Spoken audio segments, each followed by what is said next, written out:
আল্লাহর ভালোবাসা পাওয়ার অব্যর্থ কৌশল।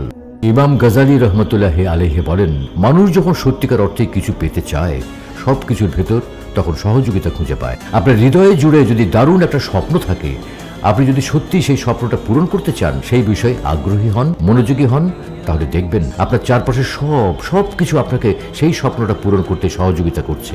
আপনার চারপাশের প্রতিটি ব্যাপারের মধ্যেই আপনি আপনার স্বপ্ন পূরণের উপাদান খুঁজে পাবেন। আপনার কাছে আপনার স্বপ্নটা যদি সত্যি বড় কিছু হয়, আপনি যদি আপনার স্বপ্ন পূরণের ব্যাপারে সিরিয়াস হন, তাহলে কিন্তু আপনি যে কাজই করুন না কেন, যেখানেই যান না কেন, সবখানে সবকিছুর ভেতর আপনি আপনার স্বপ্ন পূরণের পথে এগিয়ে যাবেন। যে কাজই তখন করবেন, চেষ্টা করবেন সেটা যেন আপনার স্বপ্ন পূরণের সাথে সঙ্গতিপূর্ণ হয়। যেখানেই যান আপনার স্বপ্নের কাছাকাছি যেন থাকেন, সেই চেষ্টাই করবেন। এভাবে একসময় আপনি যেদিকেই হাত বাড়াবেন, ওটাই আপনার স্বপ্নকে সত্যি করে তুলবে। যেদিকেই যাবেন সেখানেই দেখবেন সাফল্যের হাতছানি। আপনি যদি আল্লাহকে ভালোবাসেন, তার প্রিয় বান্দা হতে চান, তাহলে দেখবেন আপনার চারপাশের সবকিছু, সমস্ত আয়োজন আপনার সেই ভালোবাসার সহায়ক শক্তি। আল্লাহ রাব্বুল আলামিন আপনার জীবনের সকল কাজকর্মের ভেতর তাকে পাওয়ার সুযোগ করে দেবেন, আপনাকে তার কাছে টেনে নেবেন। যিনি আল্লাহর সাক্ষাৎ পেতে ভালোবাসেন, আল্লাহও তার সাক্ষাৎ পেতে ভালোবাসেন। মনে রাখবেন, প্রতিটি মানুষের একটা সুনির্দিষ্ট লক্ষ্য আছে এবং প্রতিটি লক্ষ্য পূরণের একটি সুনির্দিষ্ট পন্থা আছে। আপনার স্বপ্ন হল আল্লাহর ভালোবাসা। আপনি যদি আপনার এই স্বপ্ন পূরণের দৃঢ় প্রতিজ্ঞ হন, তাহলে দেখবেন আল্লাহ রাব্বুল আলামিন আপনার এই স্বপ্ন পূরণের পথ সহজ করে দিয়েছেন। কিন্তু মানুষ হিসেবে আমাদের কিছু মানবীয় দুর্বলতা আছে, আমাদের প্রত্যেকেরই কিছু দোষ ত্রুটি আছে। আমাদের উচিত নিজেদের এইসব ভুল ভ্রান্তি শুধরে নেওয়া। কোন এক বুজুর্গ বলেন, আল্লাহ ওই ব্যক্তির উপর রহম করুন যিনি নিজের দোষ ত্রুটি সংশোধনের কাজে ব্যস্ত থাকেন এবং অন্যের দোষ ত্রুটি খোঁজা থেকে বিরত থাকেন। আল্লাহর ভালোবাসা পাওয়ার জন্য আমাদের যে কাজগুলো করতে হবে সেগুলো হলো আত্মার পরিশুদ্ধি। আমাদের মন পরিশুদ্ধ করতে হবে, ক্ষতিকর কাজকর্ম এবং মন্দ অভ্যাস পরিত্যাগ করতে হবে। রাসূলুল্লাহ সাল্লাল্লাহু আলাইহি ওয়াসাল্লাম ইরশাদ করেন, জেনে রেখো শরীরের মধ্যে একটি মাংসপিণ্ড আছে, তা যখন ঠিক হয়ে যায় গোটা শরীরই তখন ঠিক হয়ে যায়, আর তা যখন খারাপ হয়ে যায় গোটা শরীরই তখন খারাপ হয়ে যায়। জেনে রেখো সেই মাংসপিণ্ডটি হলো অন্তর। মানুষের মন হলো একটি পান পাত্রের মতো। কেউ যদি সেটাকে আগে থেকে অনুপযুক্ত জিনিস দিয়ে ভরিয়ে রাখে, তাহলে আল্লাহর ভালোবাসা সেখানে বাসা বাঁধতে পারে না। আল্লাহর ভালোবাসা পাওয়ার জন্য আমরা সালাত, কিয়াম, দোয়া অনেক কিছুই করি, তবু আল্লাহর ভালোবাসা পাই না। আমাদের সালাত, কিয়াম, দোয়া এগুলোতে কোনো সমস্যা নেই। সমস্যা হলো সালাত, কিয়াম, দোয়া এগুলোর আগে আমরা যা করি এবং এগুলো পালন শেষে আমরা যা করি, তা তো এগুলোর দাবির সাথে সঙ্গতি। যদি এইসব মন্দ অভ্যেস ত্যাগ করতে পারি, তাহলে দেখবেন আমরা আল্লাহর প্রতি স্বভাব সুলভ ভালোবাসা অনুভব করতে শুরু করেছি। আমাদের মন যদি অনুপযুক্ত জিনিস থেকে মুক্ত হয়ে যায়, তাহলে ধীরে ধীরে সেটা আল্লাহর ভালোবাসায় পরিপূর্ণ হয়ে উঠবে। পাপ মুক্ত মনে যে ভালোবাসা জন্মায়, সেটা একান্তই প্রকৃতিগত ভালোবাসা। সুতরাং আল্লাহর ভালোবাসা পাওয়ার জন্য আমাদেরকে প্রথমে এসব মন্দ অভ্যাস পরিত্যাগ করতে হবে। প্রতিরোধের চেয়ে প্রতিরক্ষা উত্তম। বাজে স্বভাব বা মন্দ অভ্যাস একবার তৈরি হয়ে গেলে সেটা পরিহার করা খুবই কঠিন হয়ে যায়। কাঁচের পাত্রে যদি আঁচড় লেগে যায়, সহজে সেটা কিন্তু সারিয়ে তোলা যায় না। আপনার আমার মনটাও কাঁচের পাত্রের মতো। তাই বাজে অভ্যাস গড়ে ওঠার পর সেটা ত্যাগ করার চাইতে উত্তম হলো এমনভাবে জীবনযাপন করা যেন কোনো বদ অভ্যাস আমাদের মধ্যে তৈরি হতে না পারে। একটি রাষ্ট্রের নিরাপত্তা ব্যবস্থার কথা ভাবুন। বহির্রাষ্ট্র দ্বারা আক্রমণের শিকার হয়ে আক্রমণ প্রতিহত করার চাইতে উত্তম হলো রাষ্ট্রের নিরাপত্তা ব্যবস্থাকে এমনভাবে ঢেলে সাজানো যেন তা আক্রমণের শিকার না হয়। বাজে অভ্যাস একবার গড়ে উঠলে সেটা ত্যাগ করা অত্যন্ত দুরূহ ব্যাপার, কারণ প্রতিটি কাজের নির্দিষ্ট কিছু ধাপ রয়েছে। প্রথম ধাপ হলো মনের মধ্যে কল্পনা জাগে, এটা হলো সূচনা। আর দ্বিতীয় ধাপ হলো চিন্তা ভাবনা। শয়তান তখন আমাদের অন্তরে মন্দ কাজটিকে আনন্দদায়ক হিসেবে উপস্থাপন করে। আর তৃতীয় ধাপ হলো সেই নিষিদ্ধ আনন্দ পাওয়ার জন্য মনে বড় স্বাদ জাগে, আমরা সেই কাজ করার জন্য ইচ্ছা পোষণ করি। চতুর্থ ধাপে চূড়ান্ত সিদ্ধান্ত নেই। পঞ্চম ধাপে সিদ্ধান্ত বাস্তবায়ন করি। একবার যখন কোনো একটা পাপ কাজ করে ফেলি, তখন সেটা নিয়ে আমাদের মনে আর কোনো দোদুল্যমনতা থাকে না, আর কোনো ডর ভয় সংশয় থাকে না। এবারে আসি ষষ্ঠ ধাপে। এই ধাপে আমরা সেই কাজ বারবার করতে থাকি, ফলে একসময় সেটা অভ্যাসে পরিণত হয়, স্বভাব বনে যায়। এখন পাপকে আর পাপ মনে হয় না। মনে রাখবেন, পাপ করাটা যদি আমাদের অভ্যাসে পরিণত হয়ে যায় আর নিয়মিতই যদি আমরা পাপ করতে শুরু করি, তাহলে আমাদের নামাজ, রোজা, দোয়া এগুলো কোনো কাজে আসে না। এগুলো আমাদেরকে গুনাহ থেকে বিরত রাখতে পারে না। এগুলোর মাধ্যমে আমরা আমাদের কাঙ্ক্ষিত উদ্দেশ্য আল্লাহর ভালোবাসা অর্জন করতে পারি না। তাই আমাদের উচিত আল্লাহর কাছে দোয়া করা, যেন আমরা পাপের সংস্পর্শ থেকে দূরে থাকতে পারি। ধারাবাহিকভাবে সুন্নাহ অনুসরণ করা।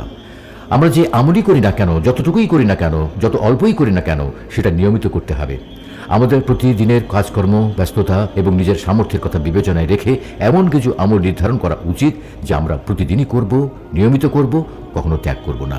চাই আমাদের সেই নির্ধারিত আমল যতই কম হোক না কেন। হঠাৎ একদিন আবেগবশত এত বেশি আমল করলাম যে পরদিন এমন ক্লান্ত হয়ে গেলাম, জীবনের স্বাভাবিক কাজকর্মগুলো আর ঠিকমতো করতে পারলাম না, আবার আগের দিনের মতো আমলও করতে পারলাম না। এর চেয়ে বরং নিজের সামর্থ্য অনুযায়ী অল্প পরিমাণে যে আমল প্রতিদিনই করা হয় সেটাই কার্যকর আমল। ধরা যাক আপনার একটি ব্যবসা প্রতিষ্ঠান আছে, আপনি সেটা আজ সারাদিন খোলা রাখলেন আর তুমুল ব্যবসা করলেন। একদিনে এত ব্যবসা করলেন যে আপনি একেবারে হাঁপিয়ে উঠলেন, ক্লান্ত হয়ে গেলেন। পরদিন ক্লান্তির কারণে আর প্রতিষ্ঠান খুললেন না, লোকজন এসে আপনার প্রতিষ্ঠান বন্ধ পেয়ে ফিরে গেল। আপনি এভাবেই চলছেন, তাহলে কি আপনার সেই প্রতিষ্ঠান বেশি দিন টিকবে বলে আশা করা যায়? আল্লাহর ভালোবাসা পাওয়ার জন্য আমাদেরকে প্রতিদিনই সুন্নাহ অনুসারে আমল করতে হবে। যে আমল পরিমাণে কম কিন্তু প্রতিদিনই করা হয়, কখনো ত্যাগ করা হয় না, সেই আমলই উত্তম এবং শ্রেষ্ঠ আমল। রাসূল সাল্লাল্লাহু আলাইহি ওয়াসাল্লাম ইরশাদ করেন, আল্লাহর নিকট সর্বাধিক প্রিয় আমল হলো ওই আমল যা নিয়মিত করা হয়, যদিও তা পরিমাণে অল্প হয়। নিজের অগ্রগতি পরীক্ষা করা। ইসলাম একটি গতিশীল জীবন ব্যবস্থা, এখানে পিছিয়ে পড়ার বা স্থবিরতার কোনো সুযোগ নেই। তাই আল্লাহর ভালোবাসা পেতে হলে প্রতিদিন নিজের অগ্রগতি পরীক্ষা করে দেখতে হবে। আজ আমি যতটুকু সুন্নাহ অনুসরণ করলাম, হালাল পন্থায় জীবিকা অর্জনের জন্য যতটুকু চেষ্টা করলাম, হারাম কাজ করা থেকে যতটুকু বিরত থাকলাম, কাল যেন আমার আমলগুলো এর চেয়ে কমে না যায়। দুনিয়ার কাজে সাফল্য পাওয়ার জন্য প্রতিদিনই আমরা চেষ্টা করি, প্রতিদিনই সংকল্প করি গতকালের চেয়ে আজ বেচা বিক্রি বেশি হতে হবে, বেশি ক্লায়েন্ট ধরতে হবে, আরও একটু স্কিলফুল হতে হবে, আরও একটু নিখুঁত হতে হবে। ক্ষণস্থায়ী দুনিয়ার জীবনের জন্য যদি আমরা এভাবে নিজেই নিজের মূল্যায়ন করি, তাহলে চিরস্থায়ী জীবনের জন্য আমাদের প্রচেষ্টা কেমন হওয়া উচিত? আল্লাহর ভালোবাসা চিরস্থায়ী ভালোবাসা, এই ভালোবাসাই মুমিন জীবনের প্রধান উদ্দেশ্য। সুতরাং স্থায়ী এমন ভালোবাসার জন্য আমাদেরকে নিজের অগ্রগতি পরীক্ষা করতে হবে।